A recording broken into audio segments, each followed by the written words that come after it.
Welcome, listener. This is 80's Reboot Overdrive.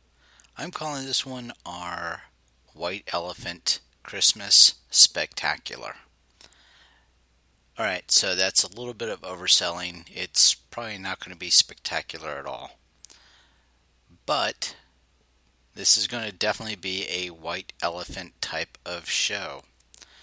What I have is a mishmash of different segments that I'm hoping to share with you for this episode. So this is definitely what's going to be a white elephant type show because you're just in for a cornucopia of treats for your listening pleasure. I am your host, Dave, and what I'm going to be doing is sharing some stuff with you that I'm hoping that you're interested in listening to. So what I'm going to start off by sharing with you is what I put together as an 80's Christmas list. So if you're going to be a very late Christmas shopper, or maybe even looking for the deals post-Christmas for somebody that is a 80's fan, what I put together is a short list of things that I found as I was doing my own Christmas shopping that I thought you might be interested in for that person or for yourself. So hopefully you get something out of that and you kind of enjoy it. Something else that I'm going to be sharing on this episode is some items that have been edited out from previous episodes. Not necessarily edited out, but in some cases, they just weren't really items that they were done post-show or pre-show. So one of the things that I'm hoping to share is a post-interview discussion that I had with the actor Scott Schwartz. Scotty being a fantastic former guest of 80's Reboot Overdrive. What you don't know is that after we stopped talking for the interview, we actually continued to talk for another good 30 to 40 minutes. And what I wanted to share with you is a story that he shared about a conversation that he had with Ron Howard around John Wayne. So I've been holding on to this, looking for a great place to put it into our podcast, and I'm going to be sharing it on this episode. Another thing that's going to be shared on this episode is a pre-conversation that I was having with Rose for our mixtape episode, and Rose being 80's music girl. So this was her giving us some updates on shows that we missed when we did our cartoon podcast. So Rose wanted to make sure she shared some of the things that we had missed.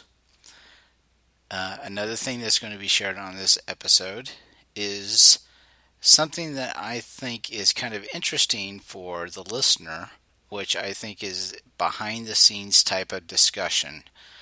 On one of our previous episodes, we were doing the 1989 movie review, and this was a pre-discussion that we had with the co-hosts, specifically around some of the stuff that was going on for the management of the podcast and kind of the audio problems that we run into.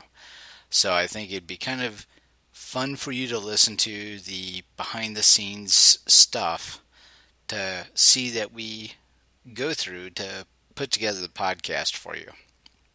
And the final thing that I'm going to be sharing on this episode, as if all that other stuff wasn't enough, yes, there's even more. Yours truly recorded a version of the 12 Days of Star Wars. I will have to admit that this is probably going to be the most embarrassing thing that I have put on the podcast to date. Not saying that I won't be doing something equally or even more embarrassing in the future. But anyway, This is one of those things that came about via my Twitter interactions. I felt it was just time to finally get that out there. I will give you a little more information about that before I share it towards the end of this episode. But with that is really going to be the basis of what I'm going to have to share for you on this edition of 80's Reboot Overdrive.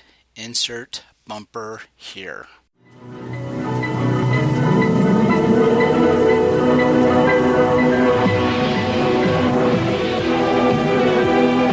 Sword of omens, give me sight beyond sight. Greetings, Starfighter. You are about to listen to the totally super awesome 80's Reboot Overdrive podcast. Always remember, no matter where you go, there you are. Ready Player One. Alright, so this is going to be our way of helping those last minute Christmas shoppers that are out there that have a 80's fan that is on their Christmas shopping list. And you may have kind of no idea kind of what to get this person. So what I'm going to attempt to do is share some things that as I was shopping for Christmas that I came across that I thought, any fan of the 80's would really like. If you're a last minute shopper, you're just devoid of ideas for this person, hopefully this will help. And for those that are overseas, I apologize, but I'm going to be mentioning the name of the stores. So I don't know if you would have a equivalent of those as we do in the United States. But in particular case of the shops that I was visiting, they were well-known stores. So the first one I got to start off with was some things that I found as I was going around looking through Barnes & Noble's, which is a bookstore. So the first thing was a few of these reaction figures.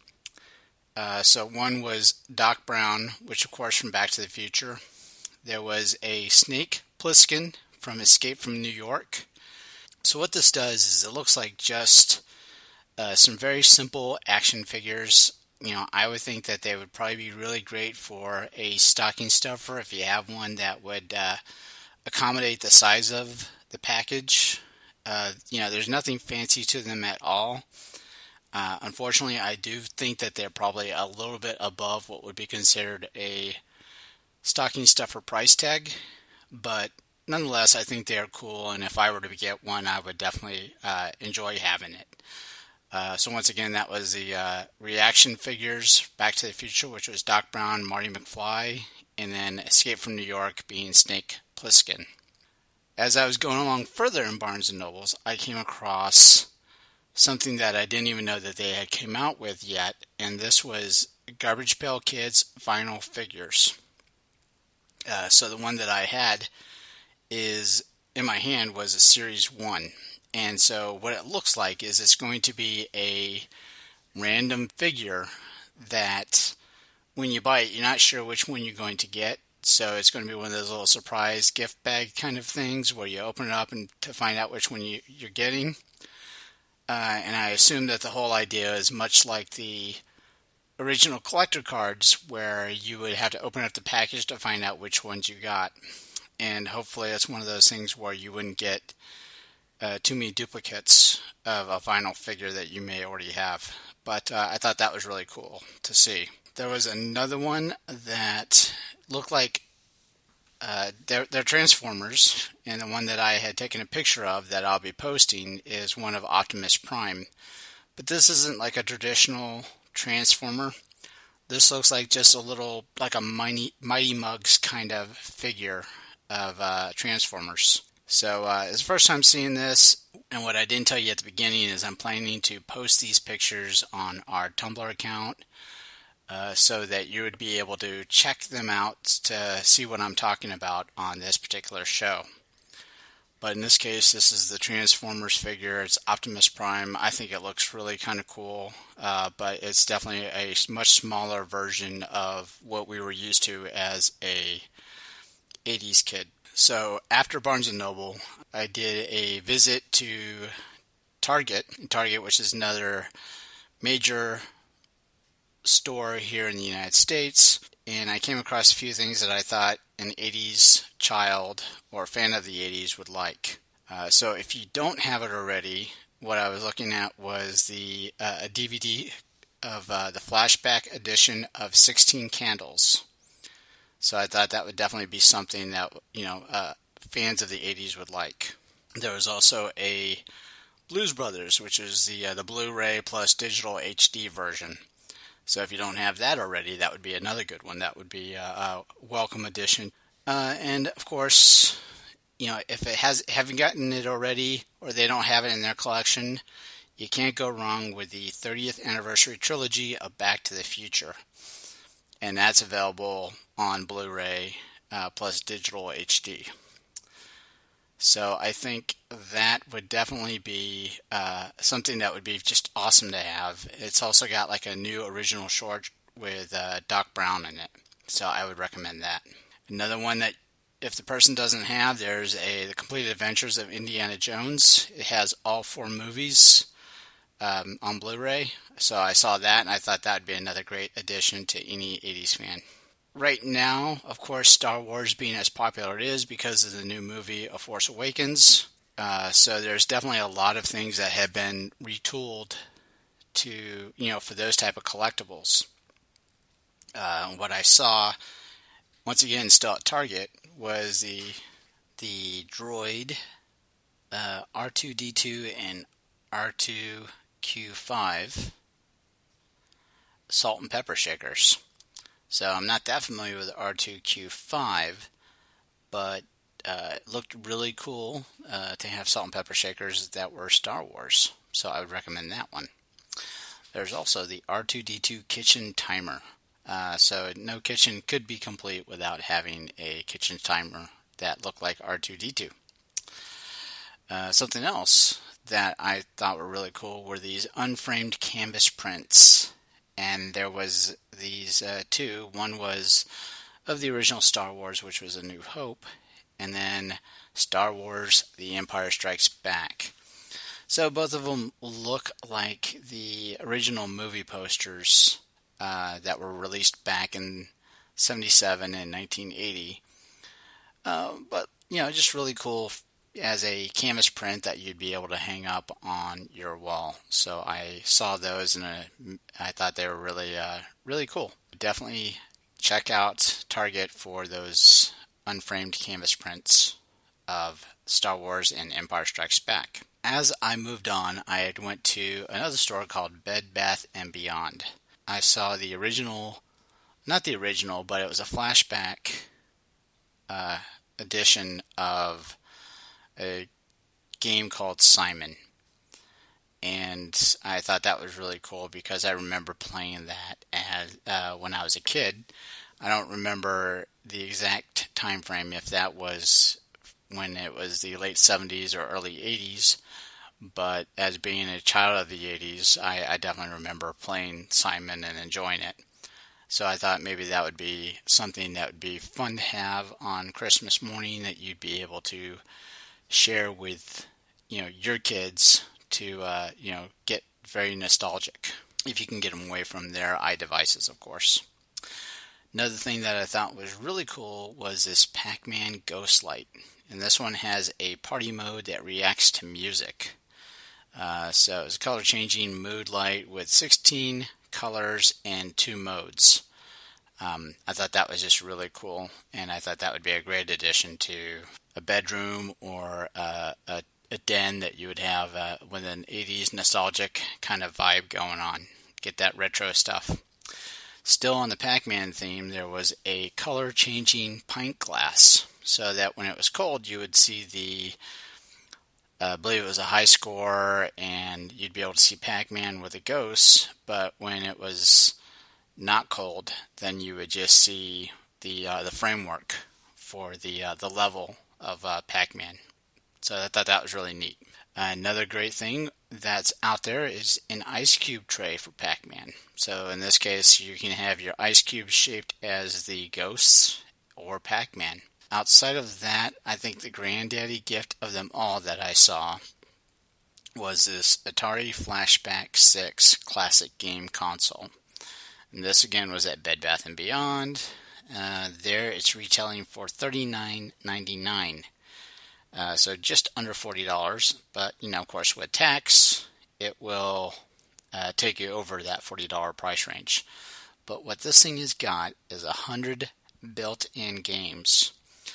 The big thing that they're advertising on the box is that they have Millipede and Centipede. On the box, there is Asteroids, Space Invaders, Indy 500, Atari Climber, the Sword Quest games, Yar's Return. So a lot of cool things. It has 2 wireless controllers, but they have the same look and feel from back in the Atari 2600 days. So I just thought this was the cream de la cream, great gift to get. The downfall that I saw in this is as I reviewed the box, and I didn't take a picture of the back of it, but it did not include the game Pitfall. So I was a little disappointed in that, but I think if you were to get this and you were to want to really enjoy those retro Atari games without having to find the different cartridges, you would have the 100 that are built into the console of this. And I think, it would definitely be a great way to relive the nostalgic of the Atari 2600. So for me, I think that's probably the most exciting one that I found from this list, and that's why I saved it for last. So once again, that's the Atari Flashback 6 Classic Game Console, and it has 100 built-in games. So that is a very short list of items that I had found as I was doing Christmas shopping. And what I wanted to do is capture some of the items that have been redone in modern times, but that were catered to those of us that grew up in the 80s. So if you have those type of people on your shopping list, I would recommend the items that I'd mentioned before. Next up on our White Elephant Christmas special is going to be sharing with you a clip from the Scott Schwartz interview. As I stated at the beginning of this podcast, Scotty is a fantastic storyteller, and after we had stopped our regular interview of his career as an 80s kid actor, we started to just continue to talk about a lot of other great things. And this is just a small portion of that further discussion. I just was a big fan of how open he was with his time and being able to talk with us and share with us. And I've had this one in the archives of 80's Reboot Overdrive, just kind of waiting for it to find the right time for the light of day. And what I wanted to share with you is a story that Scotty had shared with me around Ron Howard and his interaction with him at a event where they were doing autograph session together. In some ways, Scott is using this as an example to further bring home the point around the actors that seem to get a little bit, try to think they're more than they are, and not just enjoy being successful. And so this was peppered in that same type of discussion of trying to get that message across as he was discussing with me. Scott definitely is an actor that embodies the idea of just enjoying himself and appreciating what it is that he provided to us as far as being an actor and being involved in the industry. So without further ado, here is that clip. So many celebrities today, they get engulfed in the bullshit. They're just engulfed in it, and they believe their PR. They believe there's something of more than what they are. You know, most of them. Yes, some of them do good deeds and they do good charities and stuff like that. But there's the egos. The egos come out, and I look at them and I go, really? Really? Are you going to pull this shit with me? I got icons that I've stood next to. And I'm like, you may believe that you're an icon. But again, let's see you in 20 and 30 and 40 years if anybody cares anymore. I just, and then the funniest thing is when I meet somebody and they're very famous, you know, like a Ron Howard, good example, Ron Howard. Ron Howard's about the biggest child star ever, realistically. Oh, yeah, he is. And I was doing an autograph signing with him.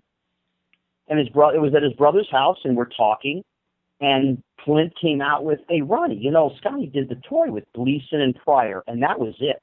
Ron stopped signing. He says, you've got to tell me about Jackie Gleason. I never got to work with him. I love that man. Please tell me about him. He became 12. He became a fan. That's Ron Howard. And the greatest thing was I told him all the stories about Gleason. You know, he gets hit with the same thing everywhere he goes. Happy Days, Opie. Sometimes, you know, they talk about his directing here and there. But I hit him, as they say, where he breathed. I hit him in the lungs. I said, okay, as I told you all about Jackie Gleason, now I want to know about John Wayne when you were doing The Shootist. That's what I want to know about. And, man, he told me story after story. For like an hour, he was signing at that point, telling me the stories. Him playing chess with John Wayne. Oh, that's an awesome memory. Oh, he told me. They played for about 6 weeks, and Wayne was killing him. And one afternoon, Ron beat him. For a week, Wayne would not play chess with him because he had to figure out how the kid beat him. And then they went back, and Wayne beat him on a pretty consistent basis. And Ronnie said to me, he said, I threw a couple of those games because I didn't want to upset him again. I said, was he really upset? He said, no, he really wasn't upset. He was more disappointed in himself that I beat him. So he wouldn't play if he lost. Wow. Exactly. Yeah, no, he had to figure out how the kid beat him. It took him a week to try and figure it out. And then he played the kid, and he beat him, and he beat him. And then Ron said I wasn't going to win anymore. I won my one time. That's all I needed to do.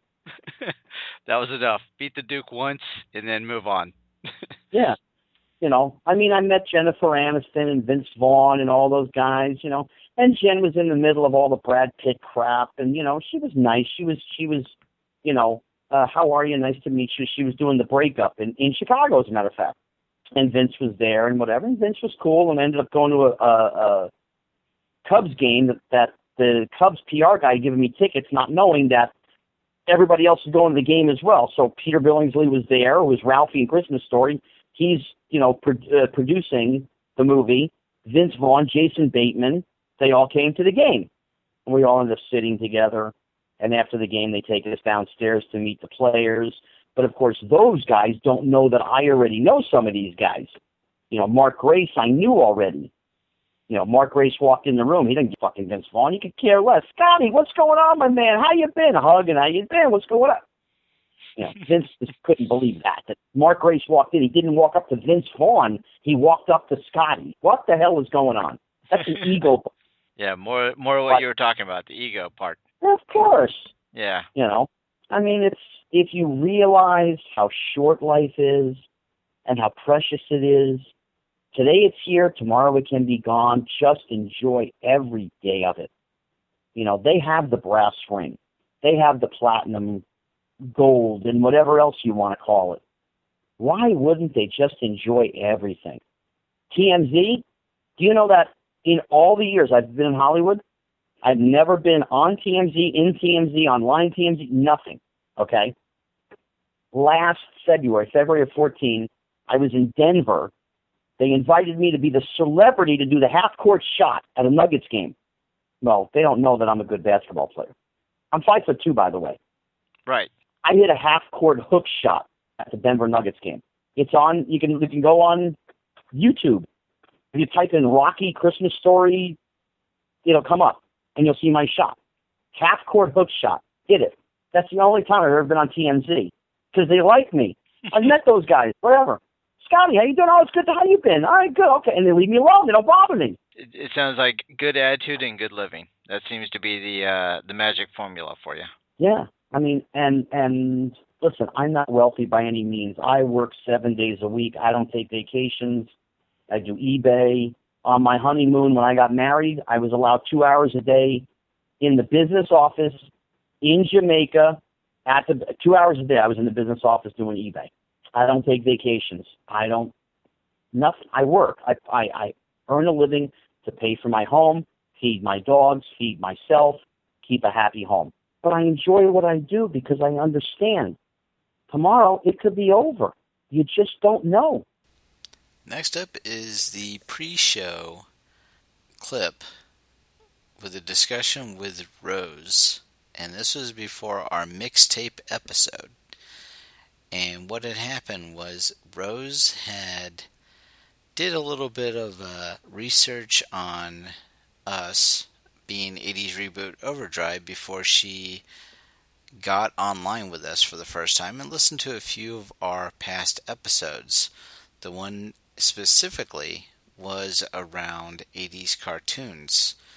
So Rose being once again another wonderful guest, and this was her giving us a little bit of an update on cartoons we had missed on that discussion that she felt were important to bring up. So as it wasn't really pertaining to our 80's mixtape conversation, it didn't really make it in that particular episode, but I think it works well right here for our White Elephant Christmas episode. So here is Rose. So you did a little research on us, did you? I did. Uh-oh. Yeah. Well, I wanted to be able to, because no one's ever asked me to do a podcast, and I never thought that was anything that I would be interested in. I mean, I listened to enough of them, so I figured, I don't know, do I have a voice for a podcast, or do I have enough information for a podcast? So when you said, I was like, yes, I'll do it. Yeah, for me, it's just, I've learned that it's just, having like a personal story to share. It's not even, because when I first started it, I wanted to be, kind of an expert. And I realized I wasn't, so I was, so strung up on keeping IMDb up and keeping all that stuff open, and then I'd be able to refer to it as we were talking. Right. And I got too hung up on that I forgot just to have fun. Yeah. And, it's a regular conversation, right? It's just talking about things that we like to talk about, 80s stuff. Yeah. And you can't go on forever about that, right? Exactly. Oh God, we've had conversations that lasted way too long. So. Yeah, I have people that once I get started, they do the hand holding out thing and just one. I'll be right. Yeah, okay. Let's carry on this conversation later. See you later. Bye. And I was like, but wait, but in 1983. Exactly. Yeah. So, while we're waiting. I didn't know if we could incorporate this in the show. We don't have to, but I made a list of cartoons. Oh, okay. I really enjoyed that segment. It was really awesome. Cool. But I found this thing on YouTube this weekend. It was like 6 or 7 videos of just the 80's cartoon theme songs. Oh, sweet. And I have to tell you, hands down, Disney owned it. They totally owned the theme song realm in the 80's, because between the Wuzzles and Chip and Dale and Tailspin, not so much, but Darkwing Duck, that was 90's. But even Winnie the Pooh, I mean, they actually got the guy from America to do the Winnie the Pooh song. So it was just kind of like, listening, and I'd forward something to my daughter, because my kids were little in that era, so, they remember the cartoons way more than I do. But I just grabbed some off of the... Scott, just so you know, Rose is going through her list of cartoons that we missed. Oh, okay. Don't feel bad or anything, because I totally forgot about them. I had to actually look some of these up. I started out with David the Gnome. David the Gnome. Yeah. Wow. Yeah, Tom Bosley played. Oh yeah. That's right. Okay. Daphne. Tom Bosley As soon as was. you said Tom Bosley, then it Yeah. clicked. Right. Okay. Yeah. So, New Adventures of Winnie the Pooh, Okay. Rainbow Bride, of course. Oh, Captain. Rainbow Bright. That was one that was missed on that. On Yeah. the. Yeah, but it's all guys. Yeah. Yeah, that's and see, I forgave you guys for that because there's no things on Yeah. Well, there. you notice So. nobody brought up She-Ra either. So. Oh yeah, that's my next one. She-Ra. How dare you mention He-Man without She-Ra? Yeah, that in there. Although she really didn't do a whole lot, but she was a little bit more manlier than, well, her counterpart, unfortunately. So I don't know what was up with Prince Valium or whatever his name was. But Prince Adam. as you can tell, yeah, I didn't watch it. Valium. That's an old '60s thing. There used to be this cartoon. It was in a newspaper. It's called Prince Valiant. And anytime I say anything mildly humorous, it's either from a movie quote or something somebody told me years ago, and I just repeat what other people tell me. So Well, I mean, both He-Man and She-Ra, they had, nice hair. So they did. They did have very nice hair. I'll Yeah. give them that. So Captain Planet. Captain Planet. Oh, Yep. was that 80s or 90s? I thought that was 90s. Was it? I'm sure. I thought it was like tail end of 89, 90. Maybe. I'd have to look it up. But okay, Captain Planet. I remember Oh. that one. Care Bears. Care Bears. My Little Okay. Pony, which they've redone, which is they totally made the pony psychotic. I have no idea what the heck's going on there. Bucky O'Hare, Bucky. All right. yeah, Denver the Last Dinosaur. Okay. I think somebody mentioned DuckTales. Yes. Jace and the Wheeled Warriors. Which one? Jace and the Wheeled Warriors. I don't know that one. Really? Yeah. It's very short-lived. Bought a bunch of cars and stuff that were, animated. It's kind of like a transformer for lower grade vehicles, I guess. So it's like the second cousin of the GoBot, is what you're saying. There you go. Absolutely. Yeah, All I right. think they have a motorcycle too. See, the cousin Oliver of the GoBots. Yeah. Gotcha. So- Right. That's a rough one. That is. Yeah, that's a tough one. The Littles.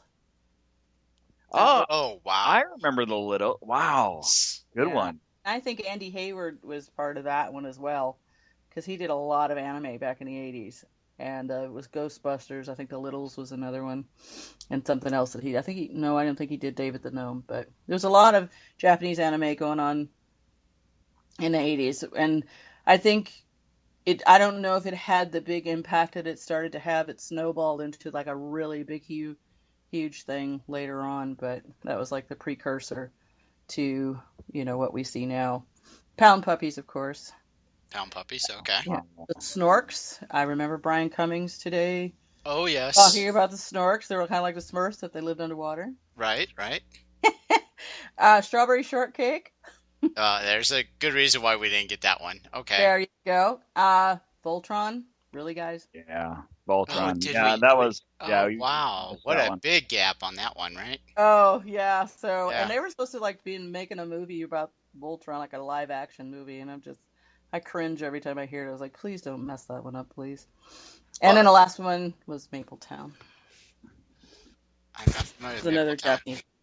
Yeah. It's just a bunch of little characters and living in nice houses, and there are animals. So Oh, okay. it's more of a toy-driven thing because once you went to Toys R Us and your kids were like, oh, can we have the double-decker apartment complex with the swimming pool? And, it's like, no, because your characters are choking hazards and your sister might fall apart. So, no, you can't have that. Well, I mean, the guys had mentioned that, that was definitely a conversation that should be, should have another part. Oh, definitely. Because there are so many gaps, and we'd probably still be talking, if we were to just, keep going with it. But that was a totally fun conversation. You brought up some great ones that we missed. So, That'll be for the next show. yeah, exactly. And Scott, did you listen to it? I did, and Okay. you guys mentioned some of the ones. I was starting to like midway through the '80s. I was in high school, so I was kind of getting away from the cartoon thing. But I do remember early 80s, like Voltron and Star Blazers and some of Yeah. that early anime. Star Blazers was always one of my favorites. I love that one. Okay. It was short-lived, unfortunately, but it was pretty cool. I thought the battleships in space was just really a cool concept. Yeah. You Yeah. know, the giant laser that came out of the front of the one. It's just that one was one that I liked. Some of those that action type stuff, of course, was very cool. Definitely. So that was a great podcast. So you guys had a It lot was. of good Still get, good cartoons came up in that one. I loved yeah. how you guys were talking about Gem. Oh, poor Jim. I did. I told them that's not going to be a good sell because I don't think the people that appreciated it then are going to look at it now and go, ooh. Because Yeah. my daughter was like really super into Gem, but she was like 6 years old and she only liked it for the singing. And when they sang, she'd run to the TV and, she'd do the singing thing and then they'd go back to the story and she'd run back and do whatever, So when I told her they were making a live action, she goes, yeah, good luck with that. Like, oops. If they would have made it more genre specific, like into the 80s, maybe it would have been a little better. Yeah, I don't know. But yeah, I have absolutely no interest whatsoever to see it. me neither. Well, Yeah. and apparently now we can't. So Yeah, exactly. I was gonna say, did they pull it from theaters already? They two did. weeks, two Yeah. weeks into It it, only it lasted, made wow, 2 weeks. Yikes. $1.37 million. That's it for in 2 weeks. I wonder what the production was on that one. A gazillion, probably. I think everybody got fired from that one. You'll never work in this town again. Well, actually, the lead actress, I forget the actress's name, but she's in a TV show that my wife and I watched together called Nashville. Oh, okay. And Is she's it- actually really a great singer.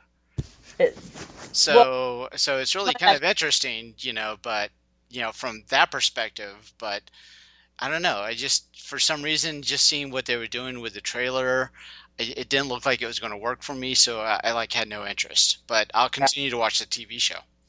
oh, well, there you go. Yeah. Because if it's working, yes. If it's not working, well then. Right. And Nashville is really, it's a typical drama thing, but it's centered around, people in the country music industry. Is that the one on NBC I think it's NBC.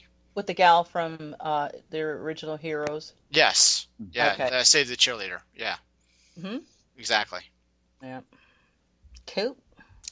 Our next clip is really digging deep into the archives of 80's Reboot Overdrive. And this is a conversation that we were having before our 1989 movie review. What you're going to hear is conversation between myself, Nick, and Scott, specifically around kind of the difficulty with the audio equipment that we're trying to use to do our recordings, and a little bit around a creative management break that I had taken earlier in the year and the reasoning behind it. So if you are a loyal listener of 80's Reboot Overdrive, you may have noticed that there was a time frame where I wasn't really taking the lead on some of the shows. Some of them, actually all of them really turned out really well. But, it's just a matter of sometimes needing to take a little bit of a creative control break. And this was kind of the reasoning behind that break, is the way when I was just talking to Scott and Nick. But the fun part is that you'd also get to hear a little bit around the discussion that we were talking about that goes into the editing portion of the podcast. So you get to get a little bit more in-depth around our what we go through to create the podcast, and even to edit it so that it gets into a much easier to listen to format for our listeners. So I hope you enjoyed this look behind the curtains type view of our podcast. How you guys doing? It's been a while. I was curious about that, Nick. What? You mentioned it had been a while, so I actually looked up to see when we did 1988. It was a month ago. Yeah, it was August 4th. Jesus. Oh, crap. That's 2 months ago. I know. So, yeah, that's crazy, huh? Life gets in the way. What can you say, Yeah. I kind of took a little, creative control break there for a little bit, so. Clear your head. That's good. Yeah. So are you back? Does that mean you're back, Dave? I'm back. Yeah. He's back, baby. Yeah, ready to rock and roll.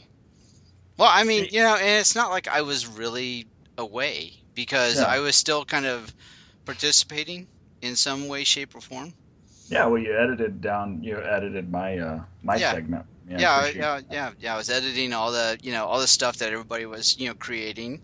And I, did the interview with Scott Schwartz, and I hosted the ladies' top 3 albums. Just listened to that yesterday. Awesome. Wasn't that funny? Yeah, it was good. Those guys are funny. Yeah.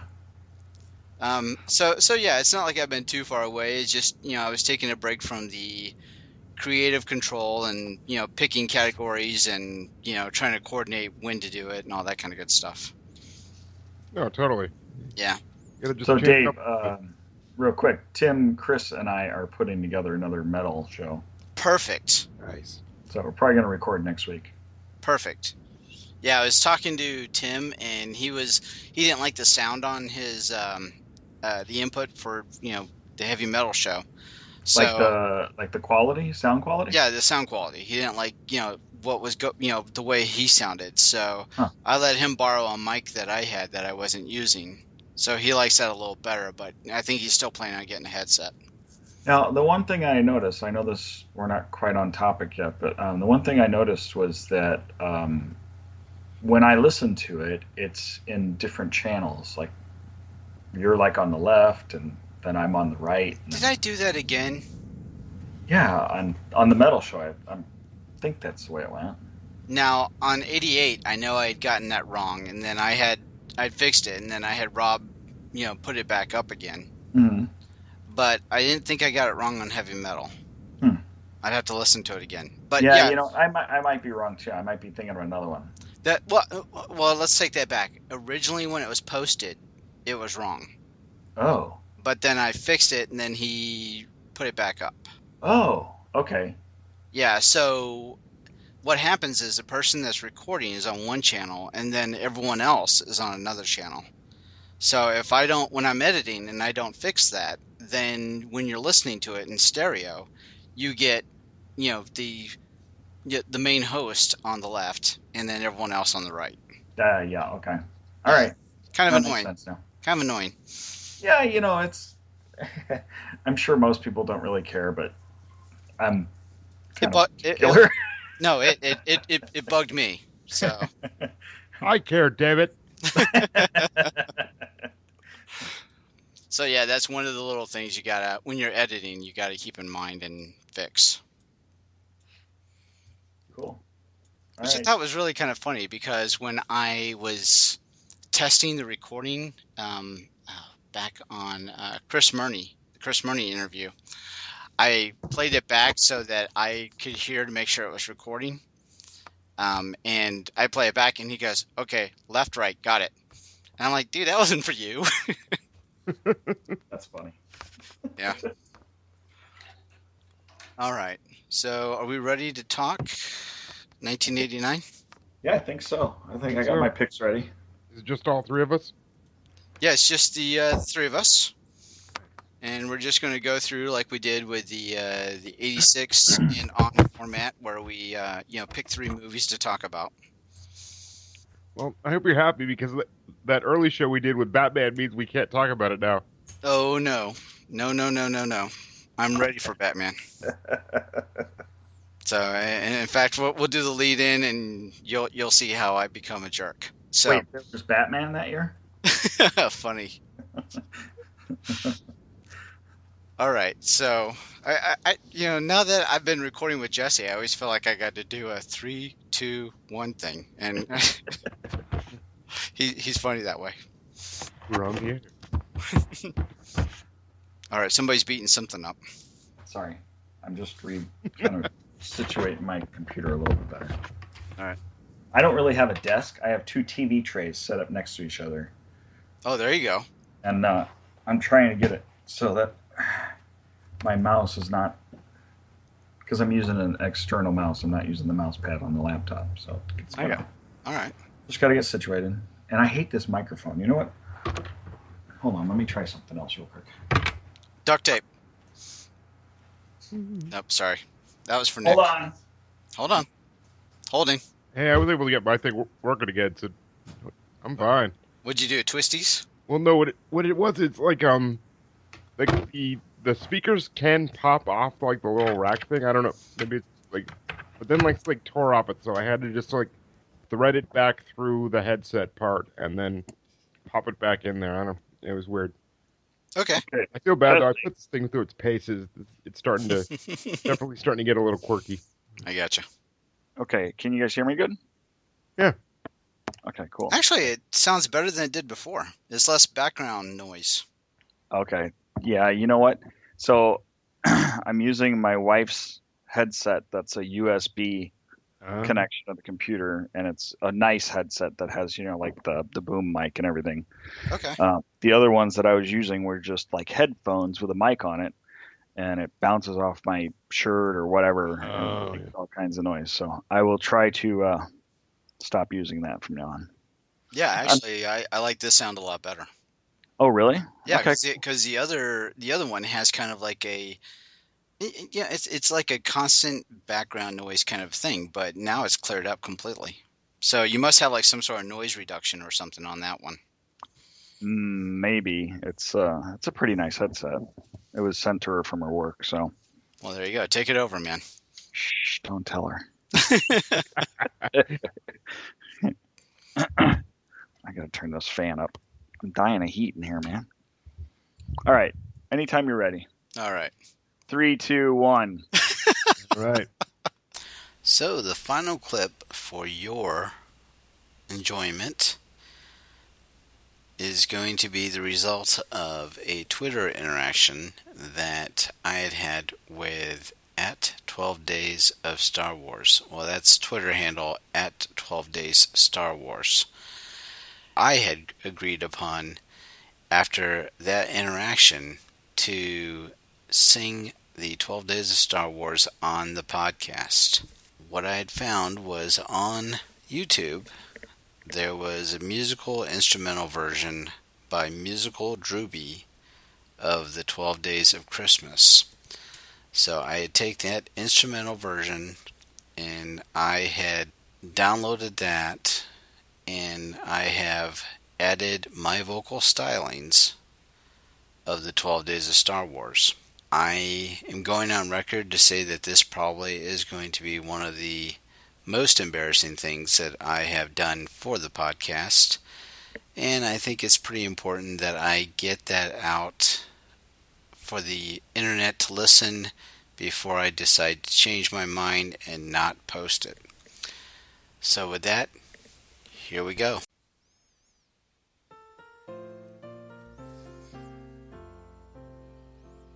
On the first day of Star Wars, a true fan gave to me a Wookiee from Kashyyyk. On the second day of Star Wars, a true fan gave to me 2 sand people and a Wookiee from Kashyyyk. On the third day of Star Wars, a true fan gave to me 3 bounty hunters, 2 sand people, and a Wookiee from Kashyyyk.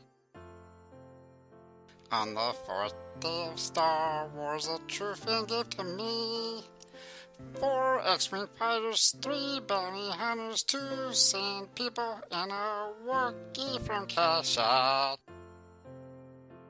On the 5th day of Star Wars, a true fan gave to me 5 galactic credits, 4 X-Wing Fighters, 3 Bounty Hunters, 2 Sand People, and a Wookiee from Kesha.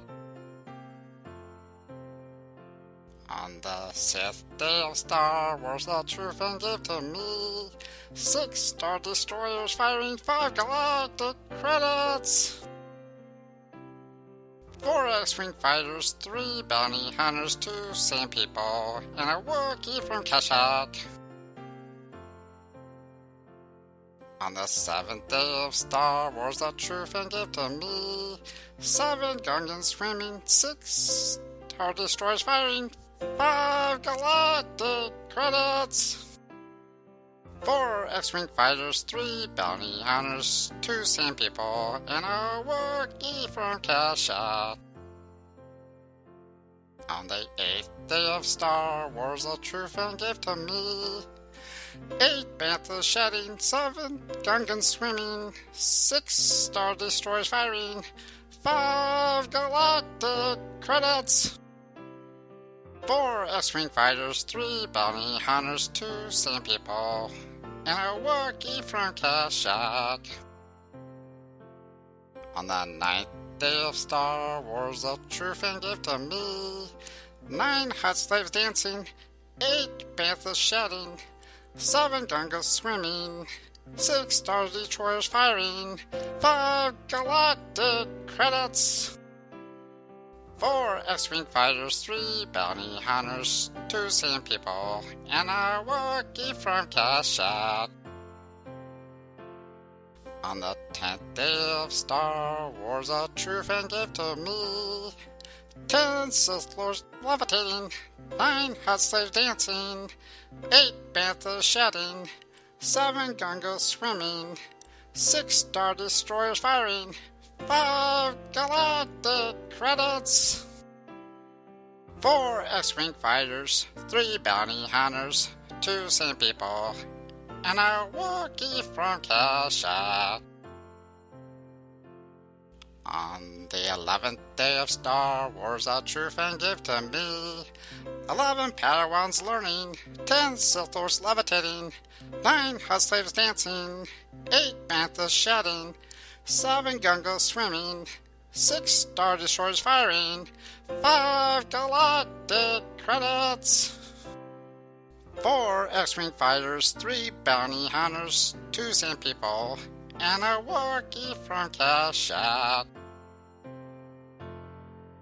On the 12th day of Star Wars, a true fan gave to me 12 droids running, 11 Padawans learning, 10 Sith Lords levitating, 9 Hutt slaves dancing, 8 Banthas shedding, 7 Gungans swimming, 6 Star Destroyers firing, 5 galactic credits. 4 X-Wing Fighters, 3 Bounty Hunters, 2 Sand People, and a Wookiee from Kashyyyk. Thank you everyone for listening to our 80s Reboot Overdrive White Elephant Gift Special. This has been a fun episode to put together for you, even though there was a lot of past content that wasn't shared before, but we're hoping that you'd gotten something out of it and enjoyed listening to some of the clips from some of our pre and post shows. Hopefully the information around the 80s themed gift guide would be helpful to you last minute shoppers out there. And we hope that we haven't lost any listeners by doing our rendition of the 12 Days of Star Wars. So on behalf of everyone at Southgate Media Group and all our co-hosts from 80s Reboot Overdrive, we wish you a very Merry Christmas and a Happy New Year, and thank you for reliving the 80s with us. We hope you've enjoyed this show. This podcast is part of the 80s Reboot Overdrive channel on Southgate Media Group. You can follow us on Facebook on the 80s Reboot group page. We're also on Twitter and Tumblr at 80's Reboot. We invite you to check out all the wonderful podcasts and blogs available at southgatemediagroup.com. And thank you for reliving the 80s.